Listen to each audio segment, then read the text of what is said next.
저희들이 어떤 책을 읽을 때 그 책을 다 보지 않더라도 앞에 한 장 또는 한 챕터를 읽어보면 전체 내용과 저자의 집필 의도 그리고 그 책 전체에 흐르는 기본적인 틀을 짐작할 수 있습니다. 왜냐하면 보통의 경우 그 책의 저자는 처음에 시작되는 그 장이나 그 챕터에다가 그 책의 기본적인 원칙이나 틀을 심어두고 그것을 중심으로 해서 조금씩 그 범위를 넓혀가면서 이야기를 전개하거나 또는 그 중심 주제에다가 좀 더 세부적인 이야기들을 더해가면서 전체 책 내용을 짜가기 때문입니다. 그리고 이것은 저희들이 자주 보는 신문이나 또는 잡지 같은 것을 보실 때 첫 번째 그 헤드라인이 있지 않습니까? 딱 이렇게 기사, 눈에 딱 띄는 그 기사의 헤드라인이 있는데 그 헤드라인을 보면 전체 사건의 핵심과 정황을 저희들이 짐작할 수 있는 것과 비슷한 거라고 생각할 수 있습니다. 그리고 이러한 원칙은 성경을 읽을 때도 그대로 적용될 수 있습니다. 즉 저희들이 창세기를 읽고 큐티할 때 저희들이 마음에 두어야 할 것은 바로 이것입니다. 창세기 이 한 장이 성경 전체 66권에 하나의 틀을 제공하고 있다는 겁니다. 하나의 기본 원칙과 아주 중요한 하나님의 메시지를 포함하고 있다는 것입니다. 그리고 이 창세기에 심어진 또 나타난 그 중요한 메시지를 중심으로 나머지 성경들이 풀어져 가고 있다라고 보시면 된다는 것입니다. 그렇기 때문에 창세기 말씀이 굉장히 중요한 것입니다. 저희들이 창세기 말씀만 정말 온전히 하나님의 그 메시지를 찾고 저희들이 그 삶으로 그것을 살아내기만 한다면 좀 과장된 얘기일 수 있겠지만 나머지 성경 말씀에 대해서 정말 그냥 슬쩍 봐도 저희들이 다 고개를 끄덕일 수 있는 그런 상태가 될 수 있다는 것입니다. 그러게 여러분께서 지금 저희들이 하나님의 은혜로 2013년도 시작하면서 저희 창세기를 지금 큐티하고 있는데 그 어느 때보다 큐티를 좀 심도 있게 하시는 것이 좋다라는 것입니다. 그러다 보면 거기에 하나님께서 주신 기본적인 하나님께서 저희들에게 그러니까 태초에 세상을 창조하시고 사람을 창조하시고 이 사람들과의 사랑의 관계를 심어 놓은 거기 때문에 처음 그게 진행되고 있는 거기 때문에 결국 이게 다예요. 이게 다라는 거죠. 그러니까 이걸 저희들이 잘 답을 알아내면 그 다음의 삶도 또 예수님께서 이 땅에 오신 것도 다 이해할 수가 있다라는 것입니다. 그래서 그 어느 때보다도 큐티를 열심히 해주시기를 부탁을 드립니다. 그래서 한 챕터가 딱 나오면 오늘 저희들이 읽은 이 본문 말씀을 딱 보면 여기에는 또 하나님께서 어떤 원칙과 어떤 메시지를 저희들에게 주시고자 하실까? 우리는 무엇을 발견할 수 있을까? 이런 것을 한번 생각해 보는 것입니다. 오늘 저는 두 가지의 하나의 저희들이 배울 만한 교훈을 찾아볼까 합니다. 그것은 첫째, 하나님의 모습, 하나님의 성품을 한번 찾아보겠습니다.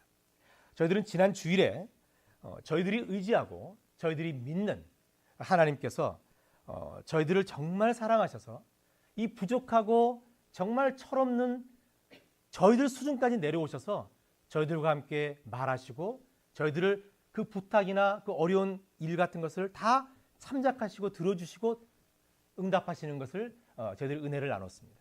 그러니까 아브라함의 그 언약도 하나님의 방법이 아니라 아브라함의 방법대로 그 언약을 같이 해주시는 그래서 횃불을 아브라함이 지나간 것이 아니라 하나님께서 지나가시는 그런 모습을 저희들이 봤습니다. 그만큼 하나님께서는 저희들을 사랑하신다는 증거입니다. 그런데 이러한 사랑은 오늘 말씀에서도 다시 한번 저희들이 확인할 수가 있습니다. 말씀 17절 여호와께서 가라사대 나의 하려는 것을 아브라함에게 숨기겠느냐. 하나님께서는 앞으로 하나님께서 펼쳐나가실 일을 아브라함에게 미리 말씀하시고자 하십니다. 그리고 그 내용은 두 가지입니다. 첫째는 말씀 18절과 19절에 나와 있는 이야기인데 아브라함이 복의 근원이 될 것과 또 아브라함의 소명을 확인해 주는 것입니다. 즉 아브라함을 통해서 그리고 그 자손들 즉 하나님께서 부르신 자들을 통해서 여호와의 도를 지켜 의와 공도를 행하게 하려고 너를 불렀다 이런 얘기를 하신 거예요. 복 주기 위해서 그리고 하나님의 의를 행하게 하기 위해서 불렀다라는 것을 한번 심어 주신 것이고요. 두 번째는 바로 그 의를 행하는 그 공의를 행하는 것이 무엇인가 확실히 보여주기 위한 하나의 증거로 소돔과 고모라의 죄악 그리고 그로 인한 심판과 멸망에 대해서 하나님께서 아브라함에게 말씀해 주고 계십니다. 그렇죠? 이렇게 하나님께서 앞으로 하실 일에 대해서 아브라함과 친밀하게 논의하시는 모습을 저희들은 발견할 수 있습니다. 이것은 창조주이신 하나님께서 피조물인 사람을, 그리고 하나님께서 부르신 자들을 마치 하나님 나라를 이루어가는 동역자와 같이 여겨주신다는 것을 저희들이 알 수 있습니다. 이것을 아모스 선지자는 이렇게 하나님의 사랑을 표현했습니다. 아모스 3장 7절. 주 여호와께서는 자기의 비밀을 그 종 선지자들에게 보이지 아니하시고는 결코 행하심이 없으시리라. 아모스 선지자가 발견한 겁니다. 하나님이시라고 해서 마음대로 막 이렇게 하시는 것이 아니라 항상 그 종들과 부르신 자들과 상의하시고 얘기를 해주신다는 겁니다. 미리. 다윗도 이런 표현을 했습니다. 시편 25편 14절. 여호와의 친밀함이 경외하는 자에게 있으며 그 언약을 저희에게 보이시려다. 아멘. 하나님께서는 늘 저희들에게 무언가를 보여주십니다. 그리고 하나님이 하실 일을 얘기해 주십니다. 여러분, 이것은 정말 대단한 특권입니다. 그리고 옛날의 선지자들이나 다윗이나 그런 사람들이 누렸던 것이 아니라, 아브라함만 누렸던 것이 아니라 오늘을 사는 지금도 저희들이 이러한 관계를 유지하고 있다는 것입니다. 여러분, 이것이 얼마나 감사한지 모릅니다. 그래서 예수님께서도 이와 같은 관계의 중요함을 다시 한번 확인시켜 주셨는데, 요한복음 15장 15절.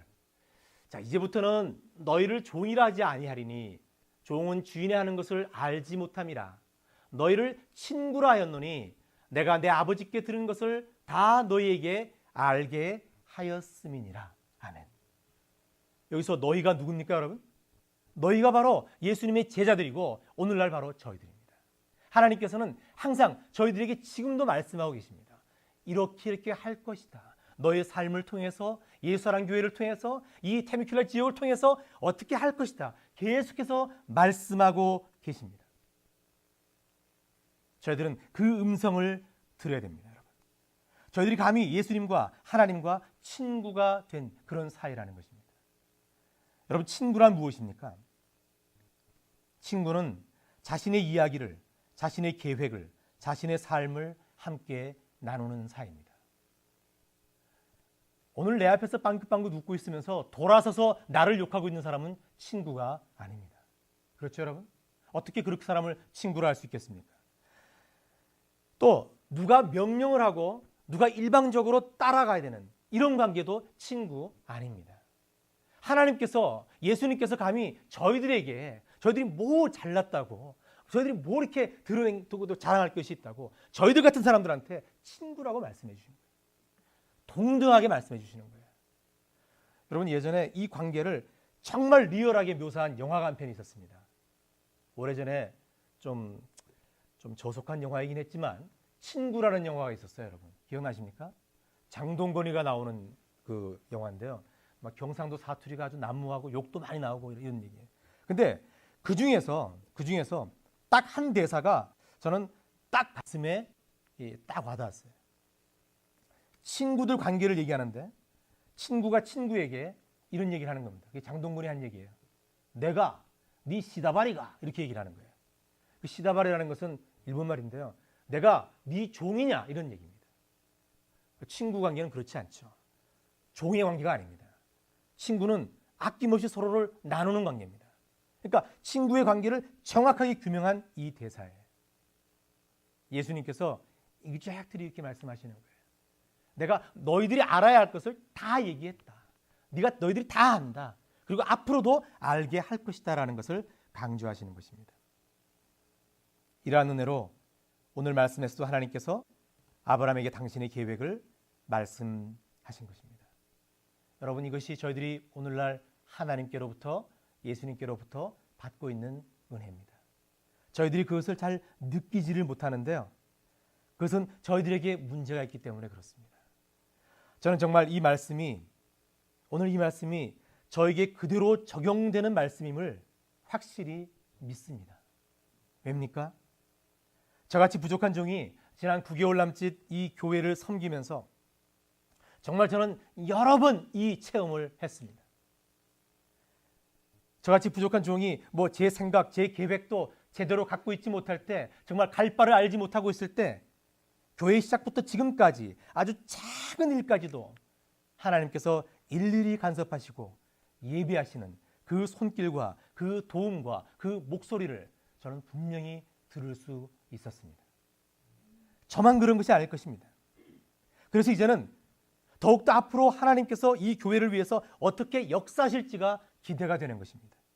문제는 저희들의 생각과 저희들의 계획과 저희들의 조급함이 문제이지, 저희들이 영적으로 깨어 있어서 하나님께서 미리 말씀해 주시고 알려주시고 인도해 주시는 그 음성과 그 사인을 저희들이 듣고 볼 수만 있다면 앞으로 저희들 교회가 어떻게 방향으로 나아가야 된다, 저희들이 그렇게 크게 걱정할 필요가 없다는 것입니다. 하나님께서 이 교회를 통해서 맡기신 그 소명을 저희들이 깨닫게 해 주시옵소서. 말씀하시고 듣겠습니다. 인도하시면 따라가겠습니다. 이런 저희들의 마음만 갖고 있다면 저희 교회는 아무 문제 없으실 겁니다. 양적인 부흥이 아닐지는 모릅니다. 그러나 하나님께서 이 교회를 통해서 하시고자 하는 일은 이루어질 것입니다. 저희들의 바람이 아닐 수도 있을 것입니다. 그 모습이. 그러나 반드시 그 길만 따라간다면, 그 하나님의 뜻만 따라간다면 하나님께서 하시고자 하는 일은 이루어질 것입니다. 그것을 믿으십시다, 여러분. 하나님께서는 늘 저희들을 하나님의 동역자로, 하나님의 친구로 부르셨다는 것을 저희들은 잊으면 안 됩니다. 두 번째, 오늘 말씀에서 저희들이 정말 중요하게 한번 살펴봐야 될 말씀이 있는데요. 그 원칙이 있는데 바로 23절부터 32절까지 아주 긴 아브라함의 질문과 하나님의 답변에서 찾아볼 수가 있습니다. 여러분, 이 말씀의 내용은 저희들이 이미 잘 알듯이 아브라함이 소돔과 고모라를 향한 하나님의 계획을 듣고 난 뒤에 하나님께 6번이나 간절히 여쭙는 것입니다. 그래서 많은 분들이 이 말씀을 아브라함의 간절한 기도에 초점에 맞춰서 우리도 아브라함처럼 다른 사람들을 위해서, 세상을 위해서 열심히 중보해야 되고 또 치열하게 기도해야 된다, 이렇게 말씀을 하시는 분들이 많이 계십니다. 충분히 이러한 이해도 가능합니다. 하지만 저희들이 이 말씀을 중보기도의 중요성을 강조하기 위한 것으로만 이해한다면 사실 이 말씀의 진짜 메시지를 놓칠 수 있습니다. 그렇다면 하나님과 아브라함과의 이 긴 대화의 진짜 핵심은 무엇입니까, 여러분? 그것은 바로 말씀 23절에 정확하게 나와 있습니다. 가까이 나아가 가로되 주께서 의인을 악인과 함께 멸하시려나이까. 바로 이것입니다, 여러분. 아브라함은 지금 하나님, 정말 악인을 멸하는데 의인도 함께 멸하십니까? 이것을 묻는 거예요. 그것도 말씀 24절, 25절에서 계속 이 내용이 구체화됩니다. 읽어볼까요? 24절, 25절. 그 성중에 의인 50이 있을지라도 주께서 그곳을 멸하시고 그 50의인을 위하여 용서치 아니하시리이까. 25절 말씀이 중요합니다. 함께 읽겠습니다. 시작. 주께서 이같이 하사 의인을 악인과 함께 죽이심은 불가하오며 의인과 악인을 균등히 하심도 불가하니이다.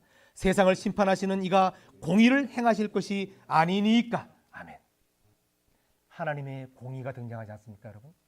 하나님의 공의는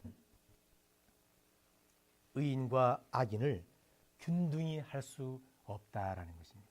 이제 아브라함은 대놓고 하나님께 항의합니다. 아니, 하나님, 의인과 악인을 함께 죽일 수 없습니다. 불가합니다.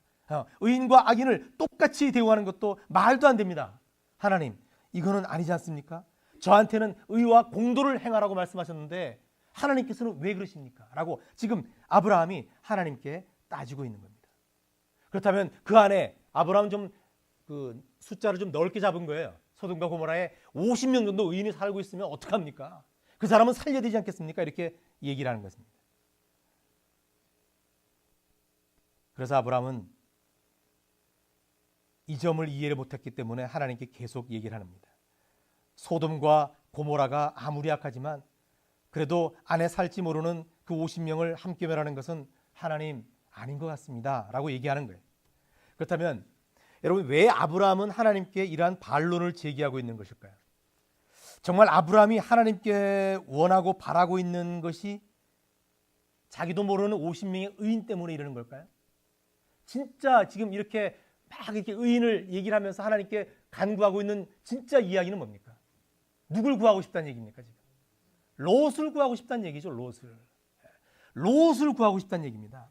아브라함은 롯이 소돔에 거하는 것을 알고 있었고, 그렇게 롯을 하나님의 심판에서 구하고 싶었던 것입니다. 그래서 아브라함은 의인 50명을 예로 들었던 것이고, 하나님의 은혜의 응답에 따라서 그 숫자가 점점점 줄어들면서 마침내 이스라엘 사람들이 가족의 최소 단위로 생각하는 10명까지 내려간 것입니다. 여러분, 10명. 왜 롯 아내, 딸 둘 이렇게 몇 명 안 되는데 왜 10명까지 아브라함이 끝까지 안 가고 왜 10명으로 그쳤습니까? 이렇게 얘기하시는 분이 계시는데, 이스라엘 사람들은요, 한 가족 그러면 10명이었어요. 그게 보편적인 숫자였어요. 제가 우리 젊은 성경 공부반에서 여쭤보니까 한 가족이 몇 명이죠? 그러니까 거의 모든 분들이 넷 딱 그러시더라고요. 넷. 예, 저희들 세대는 그래요. 넷. 그러나 저희 아버지 세대들은 가족이 한 가족 그러면 어떻게 되죠? 67명은 됩니다. 67명. 이스라엘도 10명이 한 가족의 단위였어요. 그러니까 롯 가족을 계속 염두에 두고 아브라함은 기도하고 있었던 것입니다. 그리고 마지막까지 기도를 했는데 하나님께서 그래, 있으면, 의인이 있으면 살려준다, 그 말씀하신 겁니다. 다시 말해서 아브라함은 하나님의 부르심을 받은 후에 지금까지 하나님의 말씀과 약속에 근거한 삶을 살아오면서 분명히 깨달은 것이 하나 있습니다. 그것은 하나님 앞에서 악인은 반드시 망하고 의인은 반드시 산다는 것입니다. 그러기에 소돔과 고모라가 악이 관영해서 하나님의 심판을 받은 것은 아브라함 입장에서도 사실은 당연한 것입니다. 50명이 있어서 소돔을 잠시 살려준다 할지라도 어차피 그 악인들은 죽을 수밖에 없는 사람들이었습니다. 아브라함은 그 악인에게 관심이 있는 것이 아닙니다. 아브라함은 바로 롯 때문에, 롯이 의인이기 때문에 적어도 롯은 살려주셔야 되지 않겠습니까? 라고 지금 하나님께 반문하고 있는 겁니다. 그러면 여기서 저희들이 한 가지 생각해 볼 게 있습니다. 과연 아브라함의 주장대로 롯과 그의 가족들이 의인이라고 할 수 있겠느냐라는 겁니다. 롯은 세속적인 욕심과 풍습을 쫓아가서 지 욕심 다 차린 사람이고, 그것도 악이 관영한 소돔에 들어가 살고 있는데 그런 사람을 의인이라고 할 수 있겠느냐는 거예요. 성경은 어떻게 얘기하고 있습니까? 베드로서 2장 6절 보겠습니다. 소돔과 고모라 성을 멸망하기로 정하여 제가 되게 하사 후세에 경건치 아니할 자들에게 본을 삼으셨으며 무법한 자의 음란한 행실을 인하여 고통하는 의로운 롯을 건지셨으니 이 의인이 저희 중에 거하여 날마다 저 불법한 행실을 보고 들음으로 그 의로운 심령을 상하니라. 아멘. 놀랍지 않습니까, 여러분? 저희들이 그냥 보기에는 롯이 의인이 아닌 것 같은데 베드로는 롯이 의로운 롯이라고 얘기하고, 그리고 그 의인이 소돔과 고모라 거기 살면서 저들의 불법한 행실을 보고 들음으로 그 의로운 심령을 상했다라는 얘기를 하고 있습니다. 성경은 롯을 의인이라고 얘기합니다. 물론 롯이 과거에도 그리고 지금도 세상과 타협한 듯한 삶을 살고는 있었지만, 그래도 롯은 그러한 삶 가운데 적어도 하나님의 뜻과 세상의 악함 가운데서 힘들어하고 있었고 자신의 의로움을 지키기 위해서 애썼다는 것입니다. 여러분, 오늘 말씀 바로 뒤에 이어지는 19장, 두 천사가 소돔을 찾아갔습니다. 이때 롯이 그 두 사람을 반기는 장면 한번 보십시오. 아브라함이 18장에서 세 사람을 만났을 때의 모습하고 거의 똑같은 모습을 보여주고 있습니다. 아브라함한테 배운 거겠죠? 그렇죠? 롯은 자신의 자신의 생명까지도 위험을 무릅쓰고 이 두 사람을 끝까지 지키려고 하는 그런 모습을 보이고 있습니다. 롯이 의인일 수 있다라는 증거를 지금 보여주고 있는 것입니다. 무엇보다도 지난 주일 저희들이 창세기 15장 6절 이 말씀이죠. 아브라함이 여호와를 믿으니 여호와께서 이를 그의 의로 여기시고. 롯이 저희들이 보는 객관적인 눈으로 봤을 때는 의인이 아닐 수 있을 것입니다. 그러나 롯은 어릴 때부터 아브라함을 따라다니며 하나님을 함께 만났고 아브라함이 예배드릴 때 함께 예배드렸고 그가 비록 세상적인 욕심 때문에 선택은 나쁜 것을 했을지라도 늘 하나님께 돌아가야 한다는 것을 잊지 않고 살았던 사람이라고 볼 수 있는 것입니다. 이렇게 본다면 분명히 하나님께서 롯을 의인으로 삼아 주셨을 것이다라고 저희들은 확신할 수 있습니다. 마찬가지로 아브라함도 롯은 의인이다라고 믿었던 것입니다. 그래서 6번씩이나 간구했던 것입니다. 그리고 마침내 아브라함은 하나님의 답을 받아냈던 것입니다. 그 답은 하나님께서는 결코 단 10명의 단 한 가족의 의인 가족만 있어도 그 가족은 죽이지 않는다는 거예요. 의인은 반드시 살린다는 거예요. 하나님께서 그 약속을 주신 거예요. 그랬더니 오늘 아브라함이 하나님과 대화를 나눈 뒤에 반응을 한번 보십시오. 33절 한번 보십시오. 여호와께서 아브라함과 말씀을 마치시고 즉시 가시니 아브라함도 자기 곳으로 돌아갔더라. 여러분 조금 이상하지 않습니까? 이상하지 않습니까, 여러분? 아브라함도 어디로 갔다고요? 자기 곳으로 돌아갔더라. 여러분, 아브라함의 성격 같았으면, 아브라함이 롯을 사랑하는 마음 같았으면, 이 중요한 정보를 얻었다면 바로 정보를 얻는 순간 말 타고 소돔과 고모라로 뛰어갔었어야 됩니다. 왜? 롯을 구하기 위해서. 근데 아브라함은 그러지 않았습니다. 마치 아무 일도 없던 것처럼 자기 곳으로 돌아갔더라. 왜요? 하나님께서 의인인 롯을 반드시 구해 줄 것이라고 믿었기 때문입니다. 하나님의 말씀을, 그 한마디의 그 하나님의 말씀을 놓치지 않았기 때문입니다. 여러분, 이것이 굉장히 중요한 원칙입니다. 성경 전체에 있는 원칙, 오늘날에도 계속해서 이 원칙은 흘러가고 있습니다. 뭡니까? 의인은 반드시 살고 악인은 반드시 망한다는 것입니다. 여러분, 이것은 두루뭉실하게 뭐 망할 수도 있고 그렇지 않을 수도 있고 의인도 죽을 수도 있고 이런 거 아닙니다, 여러분. 반드시 의인은 살고 반드시 악인은 망합니다. 그럼 오늘날 의인은 누굽니까? 의인은 누굽니까, 여러분? 바로 저와 여러분입니다. 바로 저와 여러분인 증거가 요한복음 5장 24절 예수님께서 그 기준을 확실하게 말씀해 주셨습니다. 함께 읽겠습니다. 시작. 내가 진실로 진실로 너희에게 이르노니 내 말을 듣고 또 나 보내신 이를 믿는 자는 영생을 얻었고 심판에 이르지 아니하나니 사망에서 생명으로 옮겼느니라. 아멘. 예수님의 말씀을 듣고 믿고 예수님을 믿고 예수님을 보내신 하나님을 믿는 사람들이 누구냐? 의인이라는 겁니다. 그 의인들은 영생을 얻었고 심판에 이르지 아니하고 사망에서 생명으로 옮겼다라는 것입니다. 창세기에서 시작된 하나님의 공의는 오랜 세월을 거쳐 지금까지도 계속해서 흐르는 진리라는 것입니다. 앞으로도 여러분 이것은 변함이 없을 것입니다. 저희들은 이것을 붙들어야 됩니다. 물론 저희들의 행위나 저희들의 인격이나 성품으로는 감히 그 누구도 의인이라고 고백할 수 없겠지만 다시 한번 말씀드리다시피 하나님께서 저희들을 의인으로 삼아주셨고 여겨주셨기 때문에 저희들은 반드시 삽니다. 아멘? 그렇습니다. 저희들은 반드시 살게 되어 있습니다. 저희들은 죽지 않습니다. 저희들은 영원히 하나님과 함께 정말 기쁘게 살 것입니다. 반면에 악인은 아직까지 예수님을 구주로 받아들이지 못하는 많은 사람들, 그 사람들은 아무리 그들이 착하고 윤리적으로 도덕적으로 완벽한 삶을 살고 있다 하더라도 하나님의 의인의 기준에 들지 않기에 그들은 죽을 수밖에 없습니다. 그들은 안타깝지만 지금 이 상태에서 예수님께서 심판하러 오시면 그들은 멸망할 수밖에 없다라는 것입니다. 요즘 교회는 이 확고한 진리를 다른 사람들과 다른 종교와 타협하는 것을 사랑으로 착각하는 경우가 많습니다. 여러분 마음에 이 선을 내어주면 저희들의 삶 또한 점점 악한 곳으로 흘러간다는 것을 잊지 마시기 바랍니다. 이 선만큼은 저희들이 확고하게 붙들고 있어야 합니다. 오늘 저희들은 오늘 한 말씀을 통해서 두 가지의 귀한 가르침을 확인해 봤습니다.